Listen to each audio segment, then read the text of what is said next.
looks like you've learned to make great chicken. Only way to serve our customers right. It's so nice. Harland David Sanders, the founder of Kentucky Fried Chicken, was born on December 7, 1890, in a small 4-room house on a farm located 3 miles away from Henryville, Indiana. He was the oldest of 3 children. His father was a kind and affectionate man who worked tirelessly on his 80-acre farm.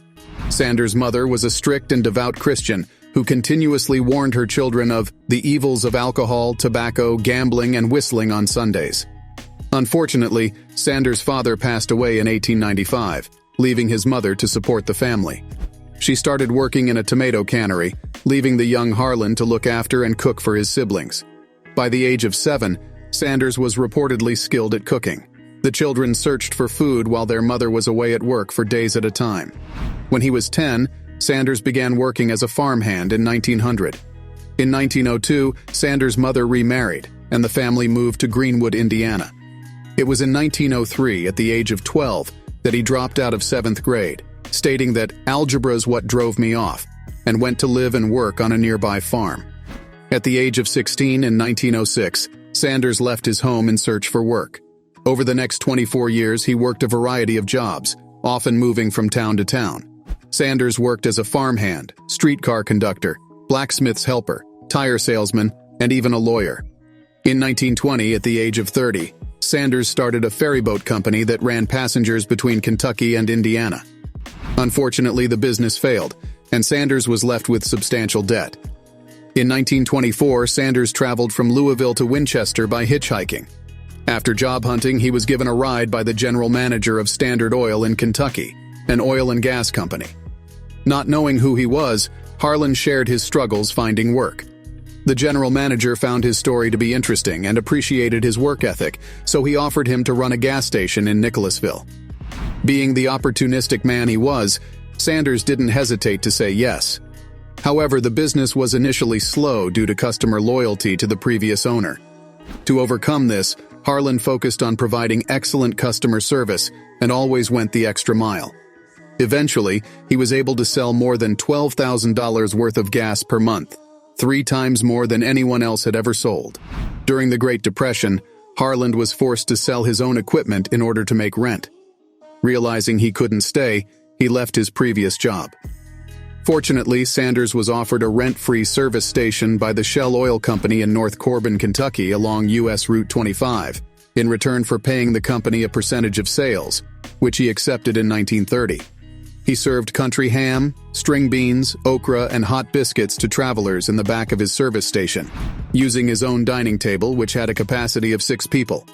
Later, he added fried chicken to the menu, which became his most popular dish, and also a hit with travelers, which caused Sanders' reputation to spread. But it wasn't all fairy tales for Sanders. One day, his main competitor, Matt Stewart, started a fight, involving Sanders and one of his gas station employees. They battled over the repainting of a sign directing traffic to the gas station, and the situation escalated in a shootout, in which Stewart killed Sanders' employee. Matt Stewart was convicted of murder, what eliminated Sanders' competition. Crazy times to be alive, huh? Sanders' local popularity grew again, and that didn't go unnoticed. In 1935, he was officially commissioned as a Kentucky colonel by Kentucky Governor Ruby LaFoon, which would become part of Sanders' image, and he heavily relied on it for his marketing campaigns that would later become legendary. After the success of his small restaurant in Corbin, Kentucky, Sanders continued to perfect his fried chicken recipe and opened a new restaurant in North Corbin in 1937. He called it Sanders Cafe. This restaurant had a way bigger capacity and could seat up to 142 people at a time. However, he faced a major issue. He was serving up to 1,500 meals a day and couldn't pan-fry the chicken quickly enough, resulting in customers waiting for 30 minutes. This was one of those moments where history was written. Sanders discovered a new invention, a cooking pot, that would allow you to cook vegetables in a fraction of the time. It was called the pressure cooker. After conducting numerous experiments, Harland Sanders realized that the new invention, the pressure cooker, could be used to cook chicken as well. Through careful adjustments to the cooking time, meat, fat, and filtration, he found the perfect balance to seal in the chicken's flavor and moisture, resulting in a tender finish that wasn't greasy or crispy. This method significantly reduced the cooking time to just 8 or 9 minutes. Get ready for some finger-licking excitement. As Sanders was refining his initial salt and pepper seasoning, he received an order for 500 fried chicken meals from some new customers. Because they didn't know his chicken yet, he decided to take a risk and try out a brand new seasoning blend. It turned out to be the most delicious fried chicken he had ever tasted. Sanders kept using it, and the secret blend of 11 herbs and spices was officially born. Here is an interesting side note about the world-famous original recipe of 11 herbs and spices. The recipe, signed by Sanders, is to this day kept in a safe inside a vault in KFC's Louisville headquarters, along with 11 vials containing the herbs and spices. Half of the recipe is produced by Griffith Laboratories before it is given to McCormick to add the second half to maintain secrecy. And they do that for a reason. The Colonel's recipe is one of the best-known trade secrets in the catering industry in the whole world. Back to the story. Sanders then acquired a motel in Asheville, North Carolina. But shortly after, Harland's fortunes took a turn for the worse. He had just built a second motel and cafe in Asheville when the first one, the Sanders Cafe in North Corbin, burned down, only 2 years after opening doors. But he wouldn't be the Colonel if he wouldn't have a solution for the problem. He had the idea to rebuild everything as a motel, which opened doors on July 4th in 1940. Harland Sanders' business was located along the main route in central Kentucky, which made it a popular spot for travelers. However, things changed when the highway was relocated, causing the restaurant to lose traffic. It was 1956 when Sanders sold his cafe and started to sell franchises, which led to the creation of Kentucky Fried Chicken. After deciding to pursue his new business idea, Harland Sanders packed a couple of pressure cookers and a bag of seasoning in his car and set out on the road. Whenever he spotted a promising restaurant, he would persuade the owner to let him cook his famous chicken for the staff. If they were impressed, he would offer to stay for a few days and cook for the restaurant's customers, hoping that it would lead to another franchise opportunity.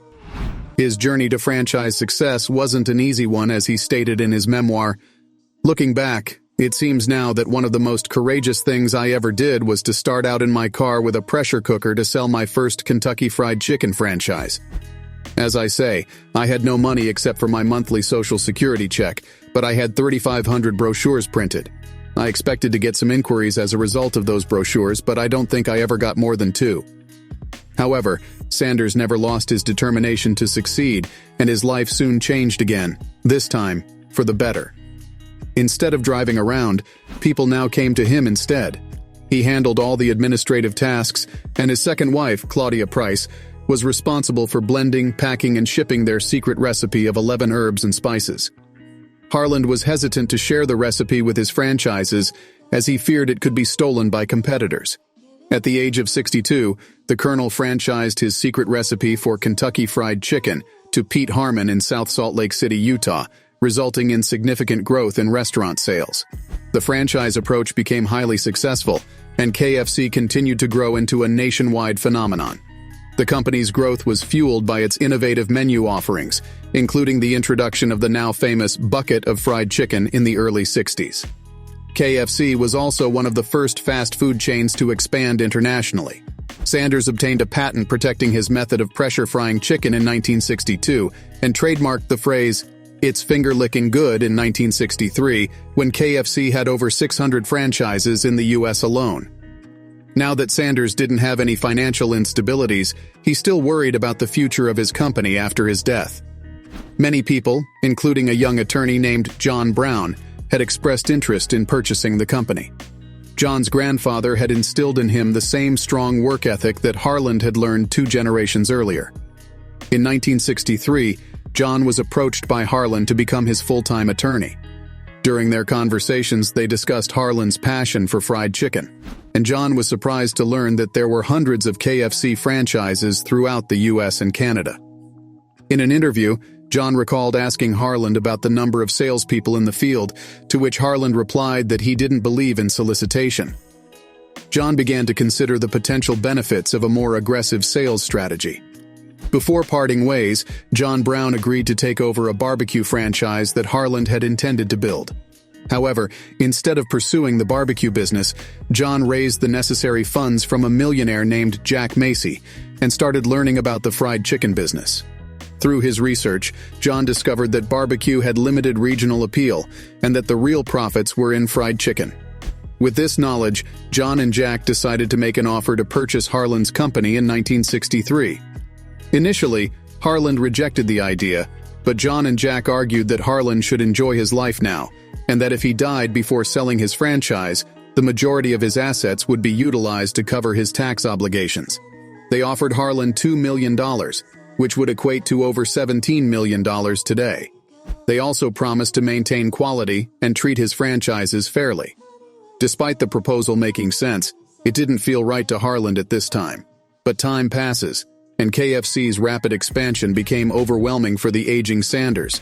So he eventually sold the Kentucky Fried Chicken Corporation on January 6, 1964, for the mentioned $2 million. The agreement included a lifetime salary and Sanders' position as the company's quality controller and trademark, as part of which he traveled 200,000 miles a year on the company's behalf, making many TV commercials and appearances. Sanders retained a significant amount of influence over the executives and franchisees of the company. Despite no longer being in charge of the day-to-day operations of KFC, executives and franchisees respected Sanders for his culinary expertise and feared his forceful personality and swearing. Nonetheless, they started to streamline things and changed the gravy by simplifying the recipe to reduce time and cost.